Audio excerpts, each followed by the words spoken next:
మూడో తరగతి చదువుతున్నాను. నేను విద్యాబాయ్. ఒక సాధారణ తల్లి కాదు, స్వరాట స్వప్నం కన్న తల్లి.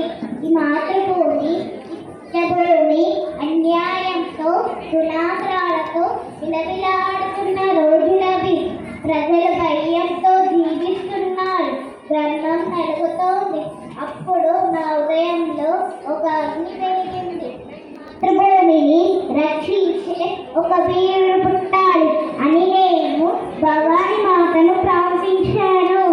అమ్మా భవాని, నాకొక కుమారుని తను ధర్మాన్ని రక్షించాలి, బలహీనకు అంతా నెడగాడు, మాతృభూమికి కీర్తించాలి. అలా పుట్టాడు నా కుమారుడు, నా శివాజీ. అతనికి చిన్న వయసులోనే రామాయణం చెప్పాను, మహాభారతం చెప్పాను, శ్రీరాముడి ధర్మం నేర్పాను, అభిమానుడి వీరాత్మం నేర్పాను. నేను అతనికి కత్తి ఇవ్వక ముందు ధర్మబుద్ధి ఇచ్చాను.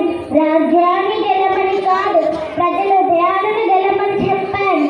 బిడ్డ శుభాలుడా, రాజవ్వాలంటే ముందుగా ప్రజలు సేవకుడవ్వాలి. అతను చిన్న వయసులోనే కోటలు గెలిచాడు, శత్రువుని జయించాడు.